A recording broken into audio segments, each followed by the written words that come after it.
Hello friends, your path to success starts here.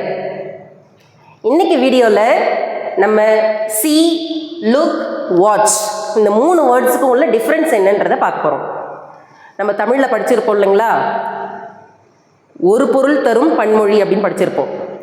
அதாவது நிறைய words ஒரே பொருளை கொடுக்குற மாதிரி இருக்கும். பட் வேர்ட்ஸ் பார்த்திங்கன்னா டிஃப்ரெண்ட் வேர்ட்ஸாக இருக்கும். ஆனால் மீனிங் பார்த்திங்கன்னா ஒரே மீனிங்காக இருக்கும்.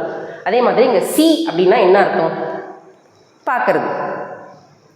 செகண்ட் ஒன் லுக் அப்படின்னா என்ன அர்த்தம்? அதுவும் பார்க்கறது. வாட்ச் அப்படின்னா என்ன அர்த்தம்? அதுவும் பார்க்கறது. ஆனால் இந்த மூணுத்தையும் எந்த இடத்துல யூஸ் பண்ணணும் அப்படின்றத தான் இப்போ நம்ம பார்க்க போகிறோம். சி அப்படின்னா எதிர்ச்சியாக பார்க்கறது, ஒரு எஃபர்ட் இல்லாமல் இதை பார்க்கணும் அப்படின்றதுக்காக நான் பார்க்காம நான் போகிற போக்கில் சும்மா எதிர்ச்சியாக என் கண்ணில் பட்டுச்சு அப்படின்றது தான் நம்ம சி அப்படின்றோம். லுக் அப்படின்னா அங்கே பாரு அப்படின்னு ஃபோக்கஸ் பண்ணி பார்க்கறது. ஹே அங்கே பாரு அப்படின்னு சொல்கிறோம் இல்லைங்களா, அந்த இடத்துல நம்ம லுக் அப்படின்றத பயன்படுத்தணும்.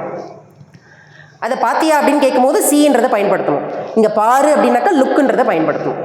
சரிங்களா, அங்கே பார்த்தியானாக்கா நீ வரும்போது வர வழியில் அதை பார்த்தியா அப்படின்றத அர்த்தம். எஃபர்ட்லெஸ்ஸாக, அதாவது இதை பார்க்கணும் அப்படின்ற இன்டென்ஷனோடு பார்க்காம பார்க்கறது தான் சி. லுக் அப்படின்னா அதை ஃபோக்கஸ் பண்ணி ஒரு விஷயத்தை ஃபோக்கஸ் பண்ணி பார்க்குறது.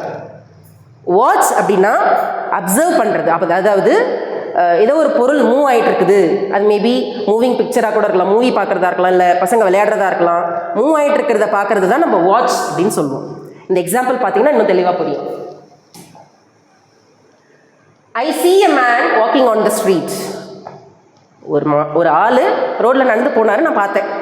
அப்போது நம்ம அவரை ஃபோக்கஸ் பண்ணி பார்க்கல, அவர் ஏதோ வேலை பார்த்துட்டு இருக்கிறார், அவர் என்ன வேலை பார்க்குறாருன்றதை நம்ம வாட்ச் பண்ணல, எதாச்சும் நடந்து போகிறார், நான் அவரை பார்த்தேன், அவ்வளோதான்.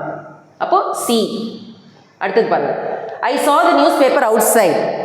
அப்படின்னா இங்கே நான் நியூஸ் பேப்பர் எடுத்து படித்தேன்னு அர்த்தம் இல்லை, வெளியில் நியூஸ் பேப்பர் இருந்தது நான் பார்த்தேன். சரிங்களா, அதை நான் பார்க்கணுன்ற இன்டென்ஷனோட பார்க்கல, என் கண்ணில் பட்டுச்சு, நான் பார்த்தேன் அப்படின்னு. I can't see anything. என்னால் எதையும் பார்க்க முடியல. இது என்னால் ரீட் பண்ண முடியல, இது என்னால் குறிப்பிட்டு இதில் என்னால் ஃபோக்கஸ் பண்ணுவேன் அப்படின்றத சொல்லலை.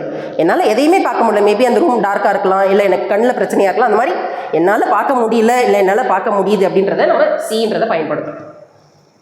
நெக்ஸ்ட் செட் ஆஃப் எக்ஸாம்பிள்ஸ் பாருங்களேன். Look at that car. அந்த காரை பாரு அழகாக இருக்குல்ல அப்படின்னு சொல்கிறோம் இல்லைங்களா. அப்போது நம்ம ஃபோக்கஸ் எங்கே போகும்? கரெக்டாக அந்த கார் மேலே போகும். அப்போ அதை பார்க்கணும் அப்படின்ற இன்டென்ஷனோட பார்க்குறோமா, அந்த இடத்துல லுக் அப்படின்ற வேர்டை யூஸ் பண்ணணும். ஹே லுக் அட் ஹிம். அங்கே பாரு, அவனை பாரு அப்படின்னு சொல்கிறோம் இல்லைங்களா. அப்போது கண்டிப்பாக நம்மளோட ஃபோக்கஸ் அவன் மேலே தான் போகும். அப்போது லுக் அப்படின்றது தான் பயன்படுத்தணும்.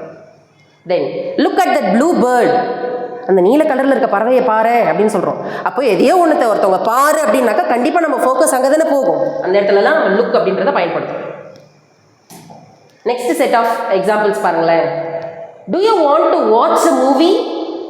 மூவி அப்படின்னாலே மூவ் ஆகிட்டு இருக்கிறது அப்படின்னு அர்த்தம். ஸோ மூவ் ஆகிட்டு இருக்கிற எந்த ஒரு பொருளை நம்ம பார்க்குறதா இருந்தாலும் அங்கே வாட்ச் அப்படின்றத பயன்படுத்தணும்னு சொல்லியிருந்தேன் already. To you want to watch a movie?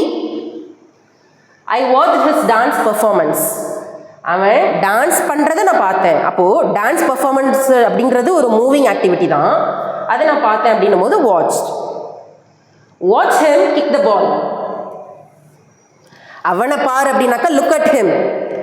அவன் பால் கிக் பண்ணுறதை பாரு அப்படின்னாக்கா வாட்ச் ஹிம். சரிங்களா, அவன் பால் கிக் பண்ணுறதுன்றது ஒரு ஆக்ஷன், அவன் பாலை கிக் பண்ண போகிறான், அந்த ஆக்ஷனை பாரு அப்படின்றது நம்ம வாட்ச் அப்படின்றத யூஸ் பண்ணுறோம். உங்களுக்கு இங்கே ஒரு கொஸ்டின் கொடுத்துருக்குறேன், இதுக்கு ஆன்சர் தெரிஞ்சதுன்னா நீங்கள் கமெண்ட் செக்ஷனில் கமெண்ட் பண்ணுங்கள். I dash a bird, I dash at it and then I dash it fly away. எந்த சென்டென்ஸுக்கு என்ன வேர்டு வரணும்? See, look, watch. இது மூணுத்தில் எதை எங்கே பயன்படுத்தணும் அப்படின்றத யோசித்து கமெண்ட் பண்ணுங்கள். ஃப்ரெண்ட்ஸ், உங்களுக்கு கண்டிப்பாக இந்த வீடியோ பிடிச்சிருக்குன்னு நினைக்கிறேன். நம்ம திண்டிவனத்தில் இருக்கிற இண்டியூர் கோச்சிங் சென்டரில் 6th ஸ்டாண்டர்ட்லேருந்து 10th ஸ்டாண்டர்ட் வரைக்கும் உள்ள இங்கிலீஷ் புக்கில் இருக்கிற வெக்காபுலரி அண்ட் கிராமர் டாபிக்ஸ் அத்தனையும் கம்பைன் பண்ணி ஒரே புக்காக உங்களுக்கு ப்ரொவைட் பண்ணுறாங்க. யாருக்கெல்லாம் இந்த புக்கு வேணுமோ ஸ்க்ரீனில் தெரிகிற நம்பரை காண்டாக்ட் பண்ணிக்கோங்க. Courier facility is also available. நாளைக்கு உங்களை இன்னொரு வீடியோவில் மீட் பண்ணுறேன். Until then, this is Dakshani signing off from you. Thank you.